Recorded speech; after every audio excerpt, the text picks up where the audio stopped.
Mahanti movie की shooting के वक्त नाग अश्विन को कल्कि मूवी बनाने का आइडिया आया था। वो वैरायटी को दिए गए एक इंटरव्यू में बताते हैं कि वो शुरू से ही स्टार वार्स यूनिवर्स जैसी एक महाभारत का यूनिवर्स बनाना चाहते थे।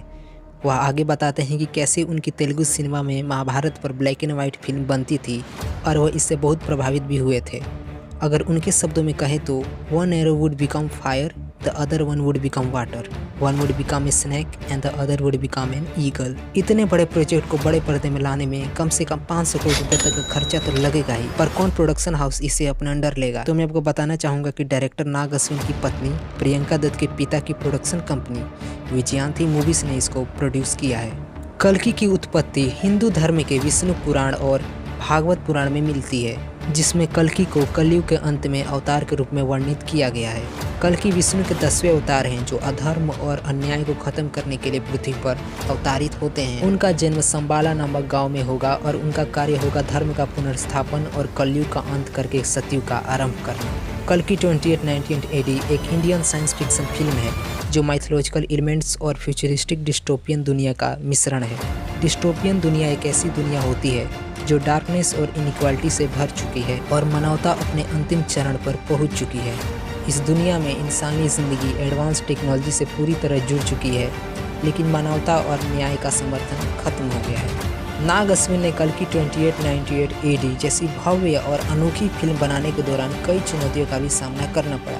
ये फिल्म अपने पैमाने, कहानी और तकनीकी जटिलताओं के कारण एक बड़ा प्रोजेक्ट है। सबसे बड़ी चैलेंज थी एक यूनिक स्क्रिप्ट तैयार करना। कल्कि को हिस्टोरिकल एस्पेक्ट और 2098 AD का फ्यूचरिस्टिक वर्ल्ड को बीच में बैलेंस बनाना मुश्किल था। फिल्म के कैरेक्टर्स में साइंस फिक्शन का कॉम्बिनेशन बनाना सबसे बड़ा चैलेंज था ताकि स्टोरी रिलेटेबल और इमेजिनेटिव लगे। नाग अश्विन को एक ऐसी स्क्रिप्ट लिखनी थी जो हिंदू के डीप आइडियाज को सही रूप में रिप्रेजेंट करे और साथ ही ग्लोबल अपील भी करे। वे आगे बताते हैं कि we wanted to see what it mean to be in Kashi and in a science fiction world that doesn't look like Tokyo and New York।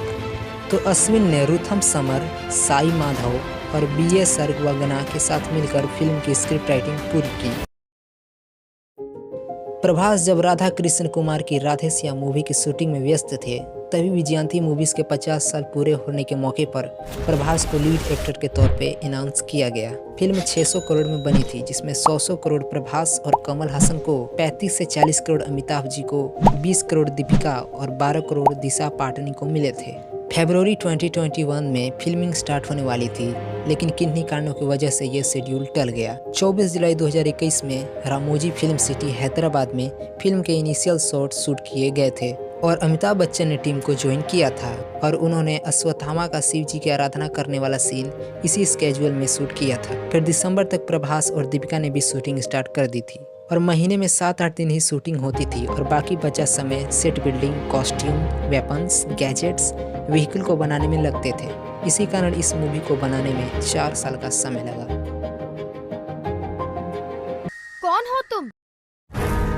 द्वापर युग से दशावतार की प्रतीक्षा करना, द्रोणाचार्य का पुत्र अश्वत्थामा। अश्वत्थामा का कैरेक्टर कल्कि 2890 AD में एक पावरफुल और मिस्टीरियस रोल में दिखाया गया है। उसका कैरेक्टर इमोर्टल है और जो उसके कर्स का नतीजा है। अश्वत्थामा एक वॉरियर है जो अपने पास्ट का दर्द और बदले की भावना के साथ जीता है। फिल्म में उसके फोकस रिडेम्पशन पर दिखाया गया है और उसका प्रेजेंस एक दर्द और इंटेंस वाइब क्रिएट करता है जो स्टोरी को और इम्पैक्टफुल बनाता है। आइए देखते हैं इस कैरेक्टर को रियलिस्टिक लुक देने में प्रतिशील सिंह मेकअप आर्टिस्ट को कितनी परेशानियों का सामना करना पड़ा। One of the main inspiration was हमारी इंडियन माइथोलॉजी और फ्यूचरिस्टिक डिजाइन्स के साथ अमेलगमेशन हो रहा है। एजिंग प्रोसेस दिखाने के लिए डिजिटल डिजाइन्स बनाते हैं और एक ब्रीफ नाग अश्विन की साइड से भी आया था कि उनको ये एलिमेंट्स कैरेक्टर में चाहिए, वो हमने इंक्लूड किए। हमने डिफरेंट इंटेंसिटी के स्टोन्स भी उसमें यूज़ किए कि अगर ये लाइट के साथ इम्पैक्ट सबसे ज़्यादा किस में आएगा। नेगेटिव, ये मिशन मुश्किल ही नहीं नामुमकिन है भैरवा। जैसे कि 1 मिलियन यूनिट्स आने वाले और हम कॉम्प्लेक्स जाने वाले। One of the toughest, most exciting, very smart, cute. Buji. Hi, నేను బుజ్జి brain. We didn't know how to make this vehicle. Every expert, every engineer, everyone we asked said this was impossible. अगस्त 2020 में बुज्जी के design पे काम शुरू किया गया था। जितना एक सेट डिजाइन में खर्च आता है, उतना खर्च इसको बनाने में लगा था। Most complicated vehicle. Production designer Nitin Jihani और उसकी टीम ने इसको डिजाइन किया था। It already looks very complicated. It's going to be very, very challenging to make this. Vijay is not a vehicle for us. He is superhero. Best companion. Wherever best friend. इसके body को महिंद्रा ने jam automotives के साथ मिलकर design किया। इसके tyres का 3D design पहले बनाया गया था, फिर उसको रियलिटी में लाया गया। और इस फिल्म में हमें और भी फ्यूचरिस्टिक बाइक्स, कार्स और फ्लाइंग शिप्स भी देखने को मिलती हैं, जिसको CGI से बनाया गया था।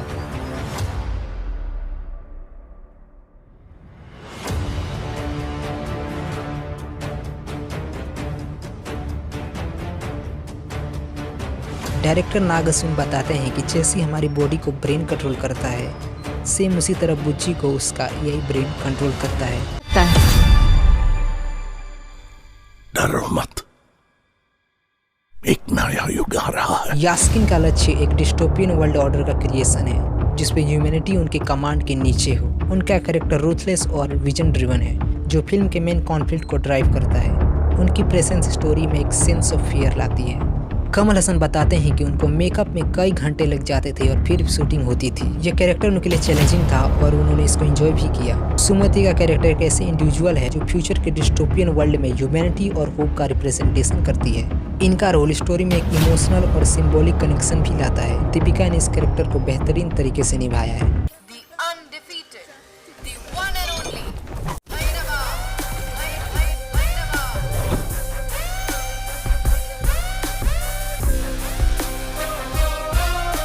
इसके बाद आते हैं हमारे प्रभास को भैरवा प्ले करने में ज़्यादा दिक्कत नहीं आई होगी, क्योंकि इस फिल्म में उनके क्लाइमेक्स सीन से ज़्यादा बड़े तो उनके एंट्री सीन थे।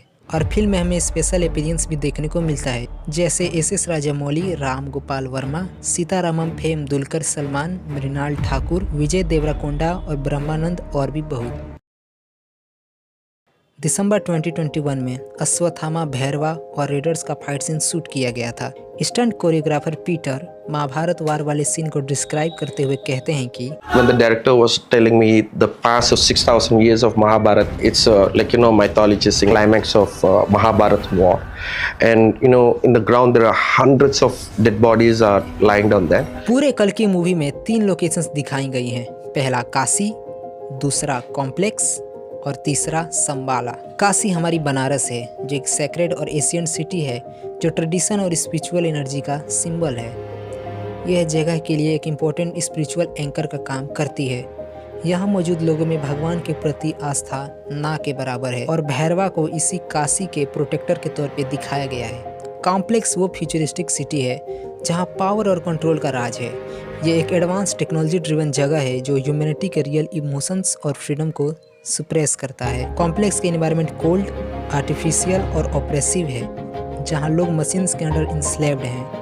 और आप कॉम्प्लेक्स में इंटर भी कर सकते हैं। इसके लिए आपको entry fees 1 million units collect करने होंगे, जो आपको बाउंटी हंट करने पर मिलता है। संबाला एक मिस्टिकल और डिवाइन रियल में है, जो माइथोलॉजी और स्पिरिचुअलिटी से जुदा है। इस जगह को एक सेक्रेड और प्योर सेंचुरी के रूप में दिखाया गया है, जहाँ ट्रुथ और होप ने पनाह ली है। संबाला ह्यूमैनिटी के मोक्ष की जगह है, जो प्रोटैगनिस्ट को अपनी जर्नी में गाइड करता है। और कल्कि में 2 तरह के सेट्स बनाए गए थे। पहला कुरुक्षेत्र का युद्ध दिखाने के लिए और दूसरा डिस्टोपियन वर्ल्ड को रिप्रेजेंट करने के लिए। चाहे नेचुरल सेटिंग्स हो जैसे पॉन्ड्स, ट्रीज और ग्रास हो, या थीम के हिसाब से specially design structure, set story को ज़्यादा इम्पैक्टफुल बनाता है। और ये न सिर्फ एक कैरेक्टर और टाइमलाइन को रिप्रेजेंट करता है, बल्कि ऑडियंस को कहानी के छोटे छोटे डिटेल्स को समझाता भी है। ये भी याद रखना जरूरी है कि कल्कि के प्रोडक्शन डिज़ाइन के पीछे कई सालों की एक्सटेंसिव रिसर्च और हार्डवर्क लगा है, जो फिल्म की सफलता का असली कारण है। पीछे देखें तो हंड्रेड्स ऑफ स्केचेस, रेफरेंसेस और आइडियाज़ का यूज किया गया है, और उसके बाद इनॉर्मस और रियलिस्टिक सेट्स भी बनाए गए हैं।